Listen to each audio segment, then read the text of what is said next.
Bapak Ibu Saudara yang dikasihi Tuhan, memasuki Minggu Prapaskah yang kedua pada saat ini, kita akan bersama-sama untuk memasuki ibadah kita dengan satu pengakuan bahwa penolong kita adalah dari Tuhan yang telah menciptakan langit dan bumi.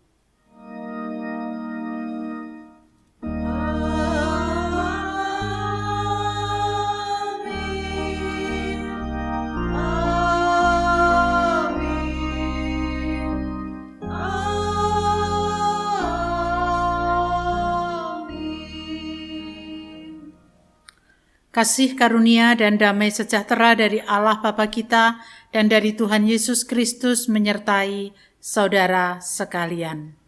Dan menyertai saudara juga. Efesus 5 ayat 17 menjadi nats pembimbing kita dalam ibadah pada saat ini. Sebab itu janganlah kamu bodoh, tetapi usahakanlah supaya kamu mengerti kehendak Tuhan. Mari kita bersama menyanyikan pujian kita bagi Tuhan Allah kita melalui Kidung Jemaat 8 bait 1 dan 2.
Mari Bapak Ibu Saudara kita bersama datang kepada Tuhan di dalam doa pengakuan dosa. Kita berdoa. Dengan segala kerendahan hati kami mengakui di hadapan-Mu ya Tuhan bahwa kami adalah manusia yang penuh dengan cacat celah. Apa yang kami lakukan seringkali melukai hati Tuhan dan juga melukai hati sesama kami. Ampuni ya Tuhan segala dosa dan kesalahan kami, dan kiranya Tuhan menyucikan kami dari segala kejahatan. Inilah pengharapan kami kepadamu, dalam nama Tuhan Yesus kami berdoa. Amin. Kita bersama-sama menyanyikan Kidung Jemaat 441, bait 1 dan 2.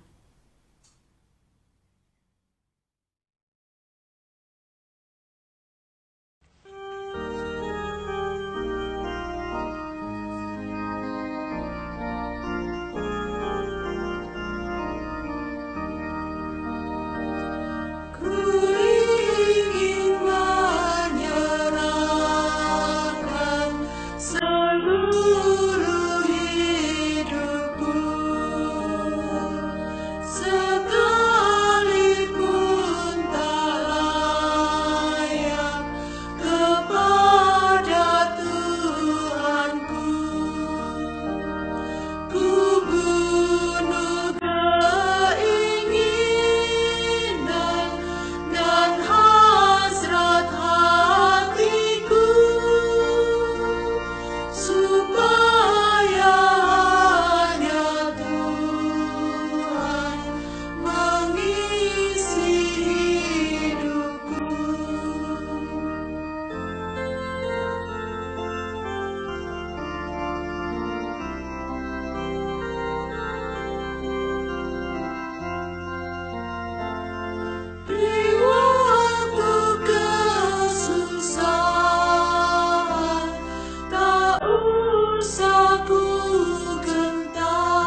Setiap kita yang mau mengaku dosa di hadapan Tuhan, Tuhan berkenan untuk menerima kita dan mengampuni. Sebagaimana dinyatakan dalam 1 Yohanes 2 ayat 12, Aku menulis kepada kamu, hai anak-anak, sebab dosamu telah diampuni oleh karena namanya. Demikianlah berita anugerah dari Tuhan. Syukur kepada Allah. Kita bersama-sama untuk menyanyikan PKJ 127 bait 1 dan 2.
Jemaat yang dikasihi Tuhan, kita akan bersama-sama untuk mempersiapkan hati pikiran kita menerima sabda Tuhan. Kita berdoa. Ya Tuhan Allah di surga, pada saat ini kami rindu untuk Tuhan sapa melalui kebenaran firman Tuhan. Kiranya kuasa Roh Kudus menguasai kami semuanya, sehingga apa yang kami baca, kami dengarkan dapat kami laksanakan dalam kehidupan sehari-hari. Dalam nama Tuhan Yesus kami berdoa. Amin. Injil Markus pasal 8 ayat 31 sampai dengan 38 menjadi bacaan kita pada hari ini. Markus 8 ayat 31 sampai dengan 38. Kemudian mulailah Yesus mengajarkan kepada mereka bahwa anak manusia harus menanggung banyak penderitaan dan ditolak oleh tua-tua, imam-imam kepala dan ahli-ahli Taurat, lalu dibunuh dan bangkit sesudah 3 hari. Hal ini dikatakannya dengan terus terang. Tetapi Petrus menarik Yesus ke samping dan mulai menegur dia dengan keras. Lalu berpalinglah Yesus dan sambil memandang murid-muridnya, ia menegur Petrus dengan keras, "Nyahlah iblis, sebab engkau bukan memikirkan apa yang dipikirkan Allah, melainkan apa yang dipikirkan manusia." Lalu Yesus memanggil orang banyak dan murid-muridnya dan berkata kepada mereka, "Jika seseorang mau mengikut aku, ia harus menyangkal dirinya, memikul salibnya dan mengikut aku. Karena siapa saja yang mau menyelamatkan nyawanya, ia akan kehilangan nyawanya. Tetapi siapa saja yang kehilangan nyawanya karena aku dan karena Injil, ia akan menyelamatkannya. Apa gunanya seseorang memperoleh seluruh dunia, tetapi ia kehilangan nyawanya? Karena apakah yang dapat diberikannya sebagai ganti nyawanya? Sebab siapa saja yang malu karena aku dan karena perkataanku di tengah-tengah orang-orang yang tidak setia dan berdosa ini, Anak Manusia pun akan malu karena orang itu apabila ia datang kelak dalam kemuliaan Bapanya bersama dengan malaikat-malaikat kudus. Demikianlah pembacaan Injil kita. Berbahagialah kita yang mendengarkan, merenungkan, bahkan melaksanakan dalam kehidupan sehari-hari. Hosiana.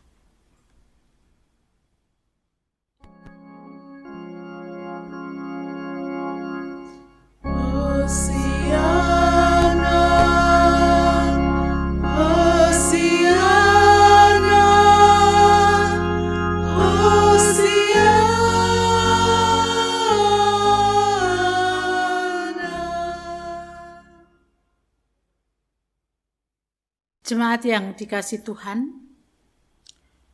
pikiran itu akan mempengaruhi tindakan.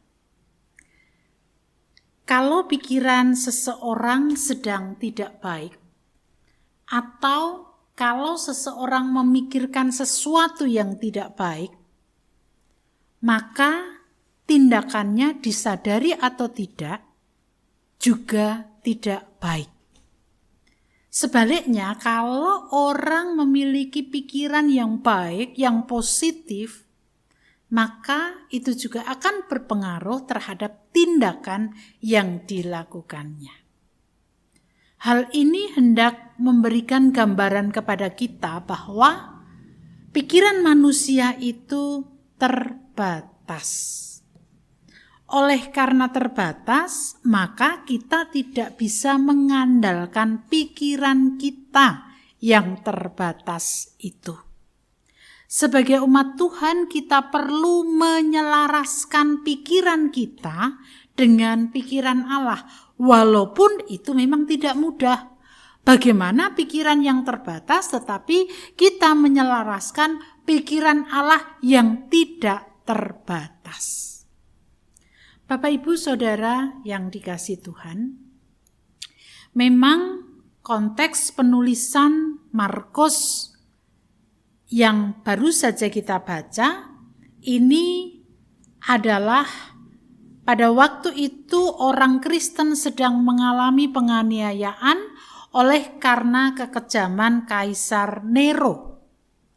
Nah, dalam kondisi demikian, Markus menyajikan sebuah peristiwa ketika Yesus sedang mengajar Petrus dan juga murid-muridnya menyampaikan apa yang akan terjadi di dalam kehidupannya. Apa yang akan terjadi di dalam karya-karyanya.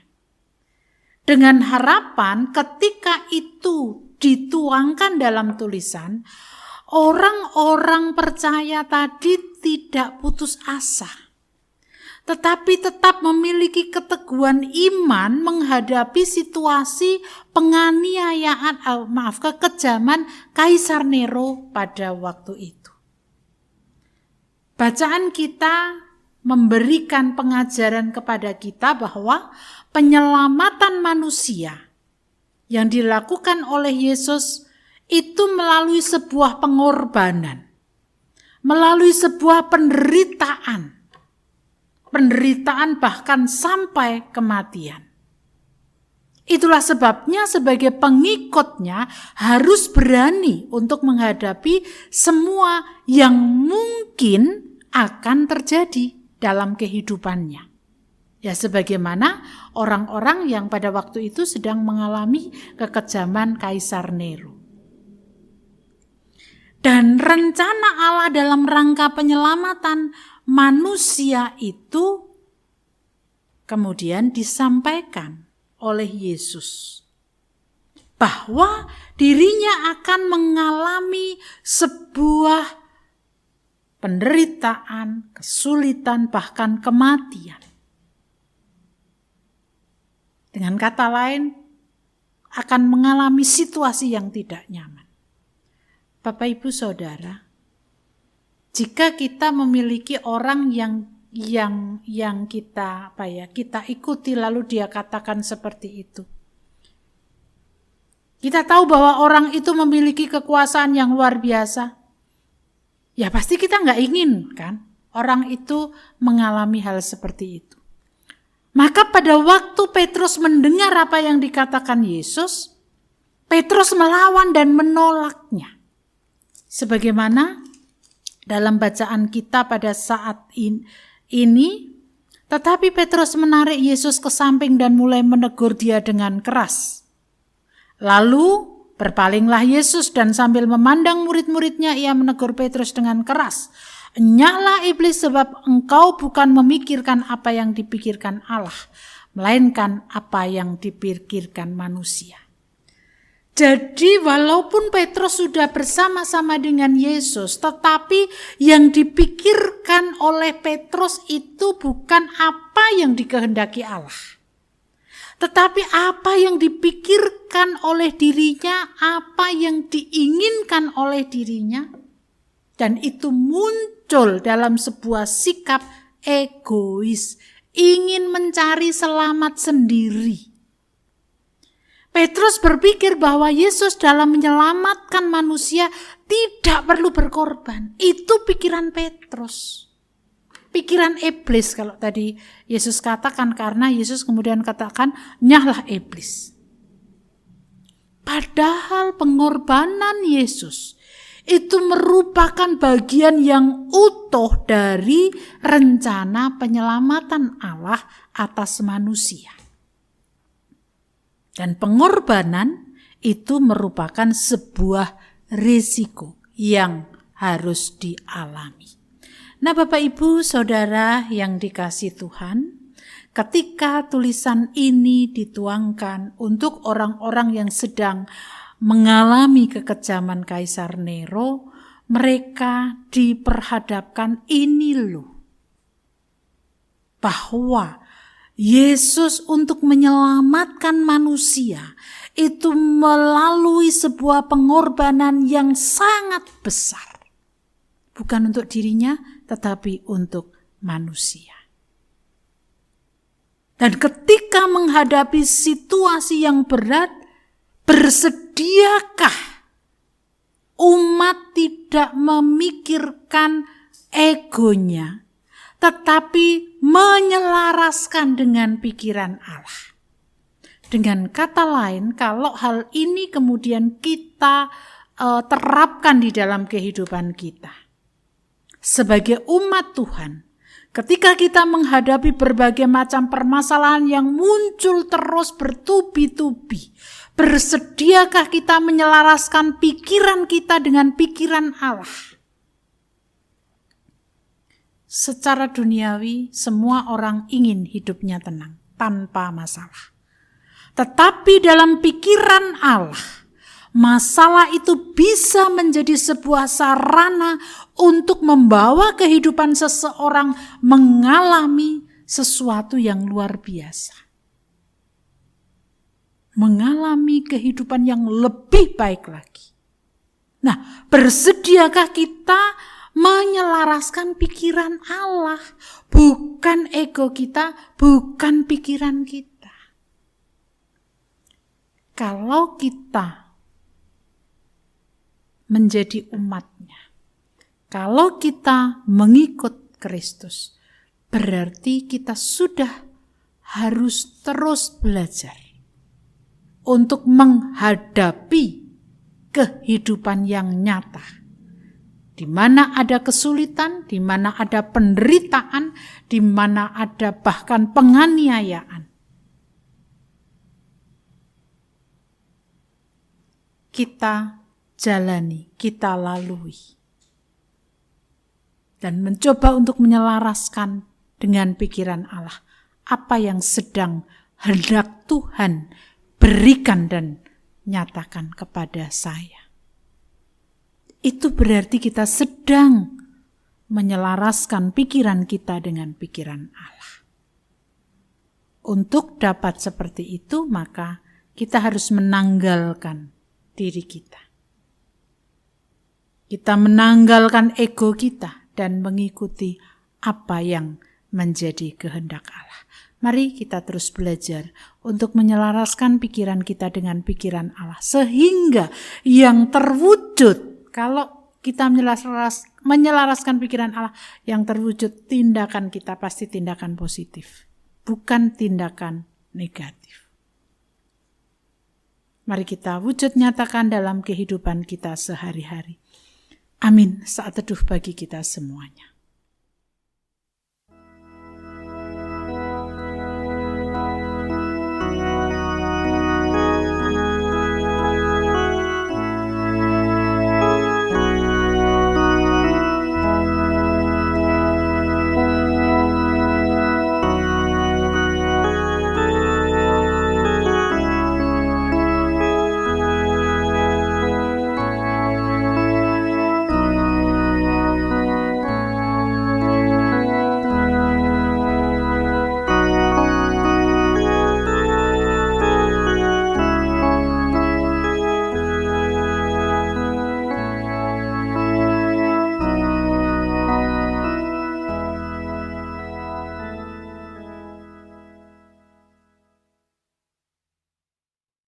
Bapak, Ibu, dan Saudara yang terkasih di dalam Tuhan Yesus, marilah bersama dengan seluruh umat percaya di muka bumi ini kita akan mengikrarkan pengakuan iman rasuli dengan meletakkan tangan kanan di dada sebelah kiri. Bersama-sama kita ikrarkan pengakuan iman rasuli. Aku percaya kepada Allah, Bapa yang Maha Kuasa, Khalik langit dan bumi, dan kepada Yesus Kristus, Anak-Nya yang tunggal Tuhan kita, yang dikandung daripada Roh Kudus, lahir dari anak darah Maria, yang menderita di bawah pemerintahan Pontius Pilatus, disalibkan, mati dan dikuburkan, turun dalam kerajaan maut. Pada hari yang ketiga, bangkit pula dari antara orang mati, naik ke surga, duduk di sebelah kanan Allah, Bapa yang Maha Kuasa, dan akan datang dari sana untuk menghakimi orang yang hidup dan yang mati. Aku percaya kepada Roh Kudus, gereja yang kudus dan am, persekutuan orang kudus, pengampunan dosa, kebangkitan daging, dan hidup yang kekal.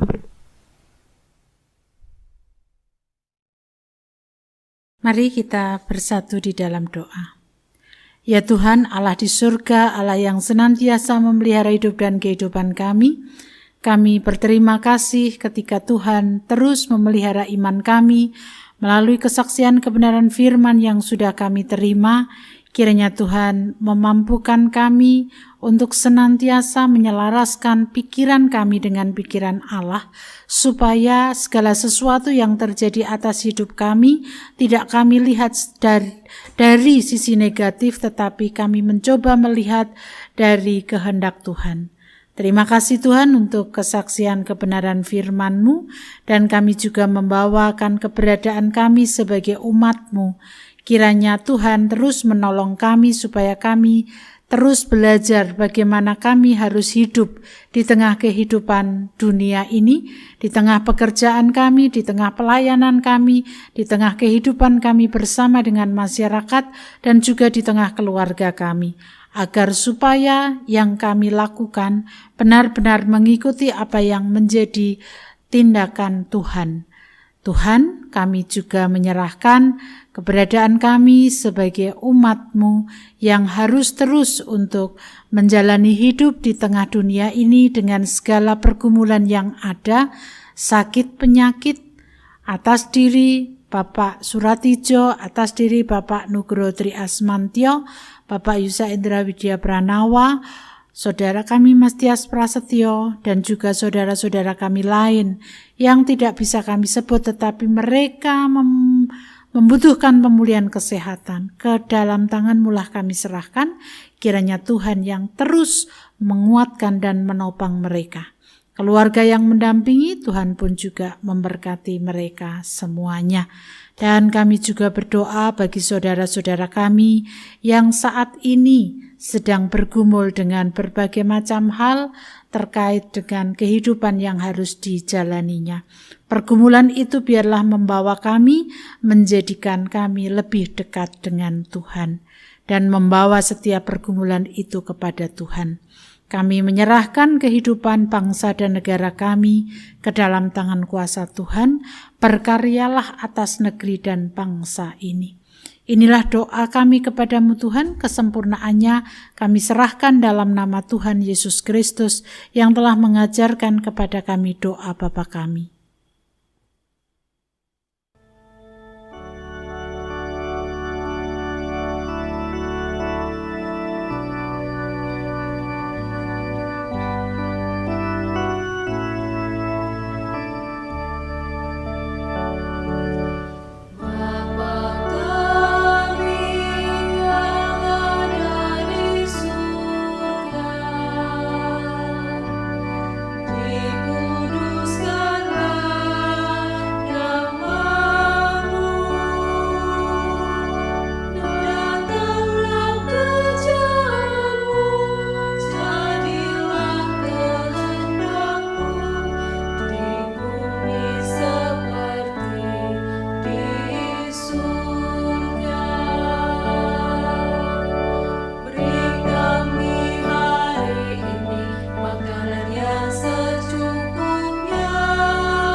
Marilah kita mensyukuri berkat yang telah dianugerahkan Tuhan kepada kita melalui persembahan kita dengan dasar Alkitab diambil dari Roma 12 ayatnya yang pertama.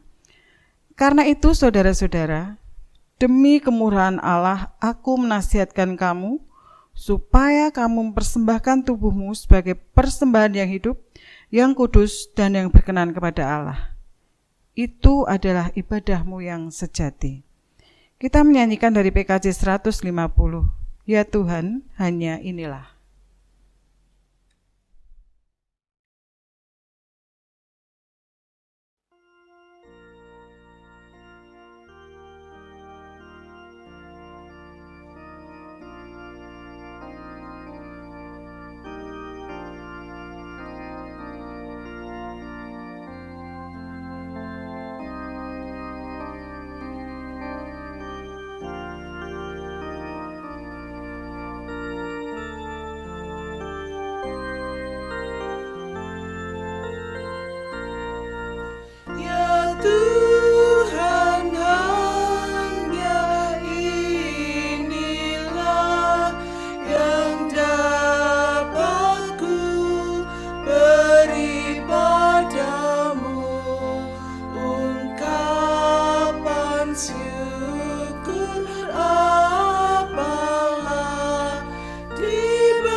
Mari kita berdoa.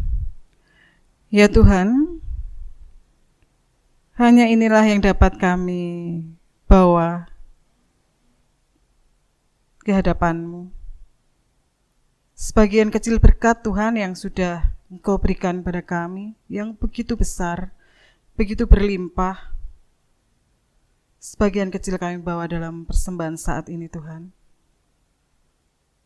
Kiranya Tuhan kuduskan setiap persembahan kami, dan biarlah Tuhan setiap persembahan yang sudah kami kumpulkan boleh dikelola dengan baik oleh jemaat-Mu di Philadelphia ini, dan semuanya Tuhan hanya untuk kemuliaan nama-Mu saja. Ajar kami Tuhan untuk bisa mempersembahkan tubuh kami, untuk bisa mempersembahkan hidup kami,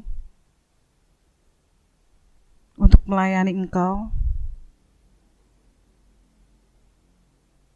untuk menjadi murid yang setia kepadamu. Itulah ibadah kami ya Tuhan yang sejati. Terima kasih Tuhan. Dalam nama Tuhan Yesus kami berdoa dan mengucap syukur. Amin. Mari kita bersama-sama untuk mengakhiri ibadah kita akan menyanyikan Kidung Jemaat 400 bait 1 dan 2.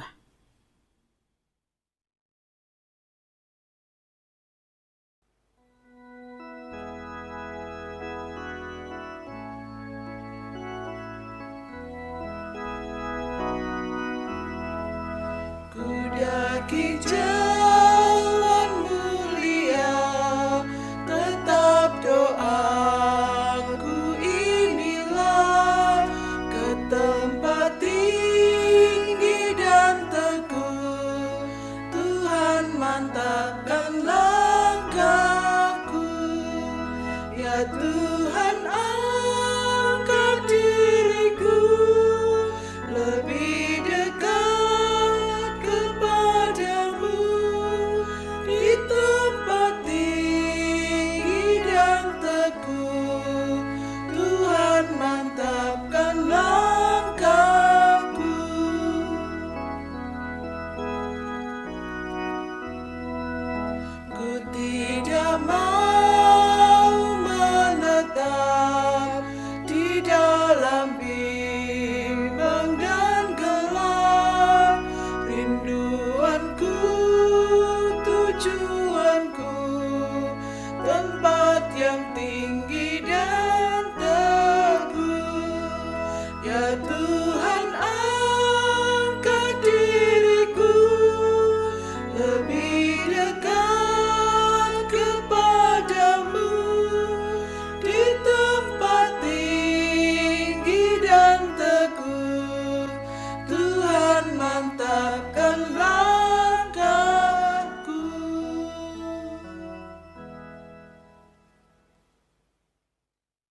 Mari kita bersama-sama untuk mengakhiri ibadah kita dan kita menerima berkat dari Tuhan. Kiranya kasih karunia dan damai sejahtera yang bersumber dari Allah Bapa, cinta kasih dan kebenaran dari Tuhan Yesus Kristus, serta persekutuan indah dengan Roh Kudus, tercurah atas kita semuanya sekarang dan sampai selama-lamanya.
Dan saya